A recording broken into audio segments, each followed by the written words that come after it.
সম্প্রীতি ও সৌহার্দ্য বাড়ানোর আহ্বানে জার্মানির রাজধানী বার্লিনে অনুষ্ঠিত হয়ে গেল বিশ্বের অন্যতম বর্ণিল পথ সাংস্কৃতিক উৎসব কার্নিভাল ডেয়ার কুলটুরুর সংস্কৃতি উৎসবের ২৬তম আসর। পথ উৎসবের বিশ্বের নানা দেশের সাথে অংশ নেয় বাংলাদেশও। জার্মানির বার্লিন থেকে অনামিকা বড়ুয়ার পাঠানো তথ্য ও ছবি নিয়ে ডেস্ক রিপোর্ট। ব্যাপক আনন্দমুখর পরিবেশে ১৯ মে অনুষ্ঠিত হলো জার্মানির ঐতিহ্যবাহী পথ সাংস্কৃতিক উৎসব কার্নিভাল ডেয়ার কুলটুর। দিনব্যাপী উৎসবের স্বাগতিক জার্মানি ছাড়াও গোটা বিশ্বে প্রায় ৫৭টি দল অংশ নিয়ে গান, বাজনা, নৃত্য আর শারীরিক কসরতের মধ্য দিয়ে নিজেদের সাংস্কৃতিক নানা দিক তুলে ধরে।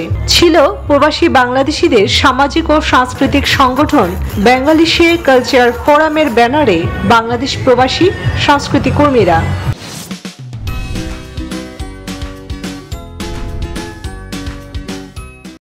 কালচারাল কার্নিভাল আমাদের জন্য কিছুটা অভ্যাস, কিছুটা ট্র্যাডিশন, আবার কিছুটা সামাজিক রাজনৈতিক দায়বদ্ধতা। ২৬তম এই আসরে কার্নিভালে অংশ নিতে বাহারি পোশাক আর অপরূপ সাজে হাজির হয়েছিল বিশ্বের বিভিন্ন দেশ থেকে আগত প্রায় ৩,৫০০-এর বেশি প্রতিযোগী। তাদের সবার পরিবেশনা মুগ্ধতা ছড়িয়েছে সব বয়সী দর্শনার্থীদের। খুব ভালো লাগছে যে সব জাতির লোকজন এখানে আছে, বিশেষ করে আমরা আমাদের কালচারকে বেশ ভালোভাবে দেখাতে পেরেছি। প্রথমবারের কোরিওগ্রাফি বিশ্বের দরবারে বাংলা সংস্কৃতিকে ধরে দেখাতে পেরে আমি খুব খুশি।